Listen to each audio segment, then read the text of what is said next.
کبھی کبھی انسان دو شر کے بیچ میں پھنس جاتا ہے. اب الحمدللہ کراچی کی تاریخ میں کیونکہ اکثر منبر پر اہل علم بیٹھے ہیں تو یہاں پھر بھی شعور ہے. لیکن اب پنجاب کی مثال دوں آپ کو، دو خیر کے بیچ میں انسان کبھی پھنس جاتا ہے. اگر صاحب بصیرت نہ ہو تو دو خیر کو بھی آپس میں ملا دے گا. کبھی کبھی دو شروں کے بیچ میں انسان پھنس جاتا ہے. مثلا آپ کے پاس کوئی آپشن نہیں، دو ہی شر ہیں. اب انسان پھنس جاتا ہے مولانا کون سا شر انجام دوں اور کون سے شر کو چھوڑوں. کبھی کبھی دو خیر کے بیچ میں پھنس جاتا ہے. لبنان میں ایک بہت بڑے عالم دین گئے اور کہا کہ مجھے کتاب ملی تزکیہ نفس کی، اور کہتے ہیں کہ نئی حدیث میں نے پڑھی. کہہ رہے میں جمعاوری کر رہا تھا کہ شیطان کس طرح سے لوگوں کو گمراہ کرتا ہے. مجھے شیطان کا ایک نیا طریقہ پتا چلا جو آج تک میں نے کسی کتاب میں پڑھا نہیں تھا.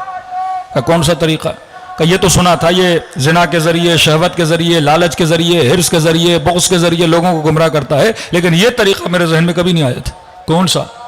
کہ عبارت تھی من طاعت الی طاعہ.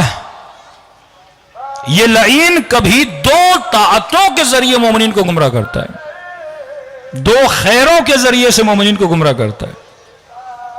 اس کی بارز ترین مثال جو ہمارے ملک میں چل رہی ہے اور چلتی ہوئی آ رہی ہے، اور اس خطا کے دفاع میں بعض خطبہ منبر پر بیٹھ کر بھی اس کا دفاع کرتے ہیں. دو عبادتوں کو آپس میں لڑانا یہ شیطان کا کام ہے. اب مومن الجھ جائے کہ میں کون سی عبادت کروں یا کون سی عبادت نہ کروں. انگلش میں بولوں تو important and most important, Urdu میں بولوں تو مہم اور اہم، کہ اس وقت اہم کیا ہے اور مہم کیا ہے، اس وقت امپورٹنٹ کیا ہے اور موسٹ امپورٹنٹ کیا ہے. مثلا ایک جوان ہے، اس کے 2-3 دن میں مثلا ایگزام آنے والے ہیں.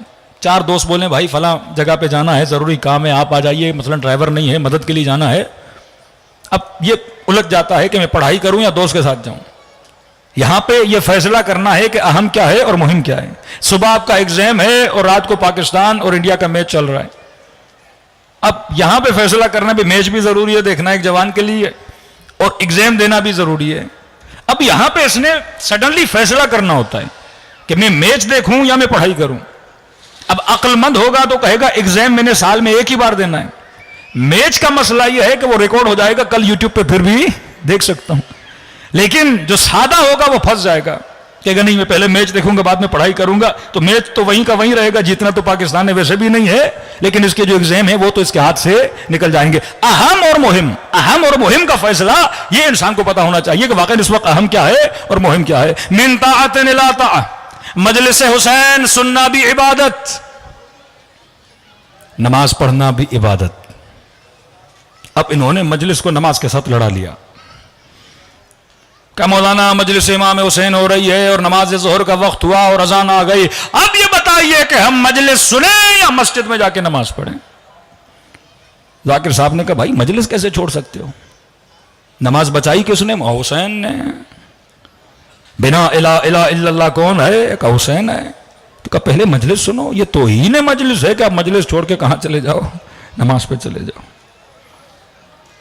جبکہ انسان سوچے کہ مجلس اور نماز، اہل بیت نے مجلس کا کوئی ٹائم فکس نہیں کیا. یہاں تقریباً 11:30 پونے 12 بیٹھ رہا ہوں، کہیں پہ 1 بجے بیٹھ رہا ہوں، کہیں پہ 9 بجے بیٹھ رہا ہوں، کہیں پہ شام کو 5 بجے بیٹھ رہا ہوں. کوئی ٹائم فکس تھوڑی ہے مجلس کا. لیکن نماز کا ٹائم فکس کیا ہے. مطلب میں نماز میں رد و بدل نہیں کر سکتا، اپنی دوسری روٹین میں نے رد و بدل کرنا ہے. اگر خدا یہ بولتا کہ دن میں 5 نمازیں ہیں، جب تیرا دل کرے تو پڑھو، پھر میری مرضی ہے کہ میں صبح کی نماز 8 بجے پڑھوں، دوپہر کی نماز شام 4 بجے پڑھوں، یا مغرب کی نماز رات 2 بجے پڑھوں، میری مرضی ہے. لیکن جب یہ کہہ دیا کہ صبح کا ٹائم یہ ہے، ظہر کا ٹائم یہ ہے، مغرب کا ٹائم یہ ہے، لہذا اللہ نے ٹائم فکس کیا ہوا ہے. مجلس کا تو ٹائم فکس نہیں ہے، تو میں نے دوسرے اعمال کی سیٹنگ نماز سے کرنی ہے، نہ کہ میں نماز کو بولوں میں دوسری عبادت کر رہا ہوں. یہ ہے اہم اور مہم. یہی الزام تو امیر المومنین پہ لگایا نا کہ ان صاحبکم لم یصلی، آپ کا مولا نماز نہیں پڑھتا. پھر وہ مولا کا صاحب اس کو پکڑ کے لاتا ہے اور جا کے عمار سے ملاتا ہے کہ دیکھ اگر علی نماز نہ پڑھتے تو عمار علی کا ساتھ کیوں دیتا. اتنے اکابر اصحاب جن کے ماتھوں پہ سجدوں کے نشانے، کیا کبھی ایسے کا ساتھ دیں گے جو نماز نہیں پڑھتا؟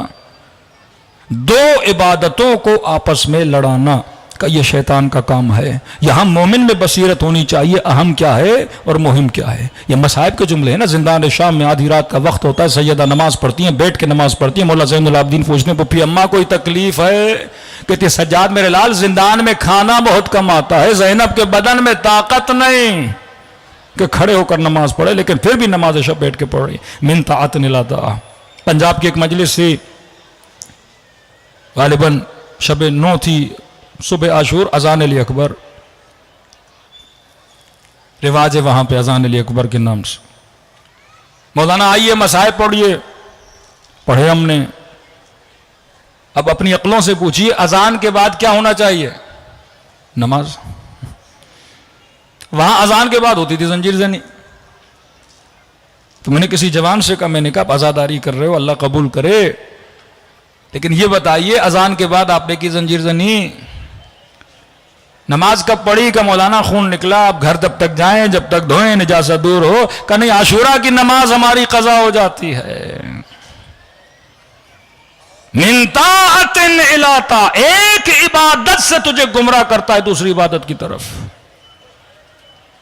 یہ شعور حسینی اگر انسان میں نہ ہو، اب یہ سمجھ رہا ہے میں کار خیر کر رہا ہوں، لیکن اسے نہیں پتا کہ میں عبادت کو ایک دوسری عبادت جو بہت بڑی عبادت ہے اس سے خود کو ضائع کر رہا ہوں۔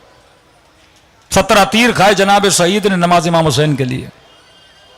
میرا سوال ہے، تیر کھائے، زخمی کیا بدن، کس کو بچانے کے لیے؟ نماز حسین۔ مولا کہہ دیتے نا کہ سعید کی ویلیو زیادہ ہے، نماز کی ویلیو نہیں ہے، چلو آج نماز نہیں پڑھتے، اصحاب کو بچا لیتے ہیں، لیکن کھلے میدان میں حسین نے نماز پڑھی، خیمے میں اندر جا کے پڑھتے، کھلے میدان میں نماز پڑھی، ان شامیوں کو دکھانے کے لیے کہ حسین نمازی ہے۔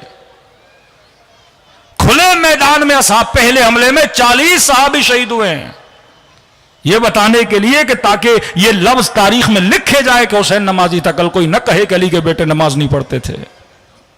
من طاعت الی طاعہ، ایک طاعت کو دوسری طاعت سے کیا کرتا ہے؟ آپس میں لڑا دیتا ہے۔ اب یہ پہچان ہونی چاہیے کہ میں نے کیا کرنا ہے۔ بعض لوگ مثال دے رہا ہوں، عام مثال دوں تاکہ نوجوان نسل بھی سمجھ جائے۔ مثلا نامحرم کو لذت کی نگاہ سے دیکھنا حرام، نامحرم سے ہاتھ ملانا حرام، نامحرم کو ٹچ کرنا حرام۔ اب ایک مومن کے مولانا ہم نے کبھی نامحرم کو نہیں دیکھا، ہم نے کبھی نامحرم کو ہاتھ نہیں لگایا، ہم بڑے متقی، ہم بڑے پرہیزگار، ہم نے کبھی گناہ نہیں کیا۔ اور اتفاق سے ایسا مومن اور متقی کراچی کی سڑکوں پہ چل رہا تھا، مثلا بارش ہو گئی، آپ کی آدھی 10 منٹ کی بارش میں بھی کراچی میں سیلاب کا منظر ہوتا ہے۔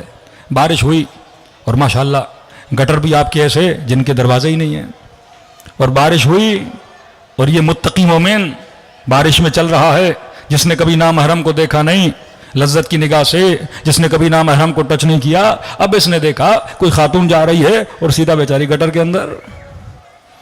کسی نے پیچھے سے آواز دی، جناب بچائیے خاتون کو، کل نہیں ہم تو نامحرم کو ہاتھ نہیں لگاتے۔ جس میں یہ شناس نہ ہو، ابھی میں نے کیا کرنا ہے؟ آپ نے کہا اللہ اکبر، یہاں کوئی بندہ اونچائی سے نیچے گر رہا ہے، آپ نے کہا نماز تو میں نہیں توڑوں گا، اب گرتا ہے تو گر جائے۔ دو خیر میں سے کس خیر کو میں نے چننا ہے؟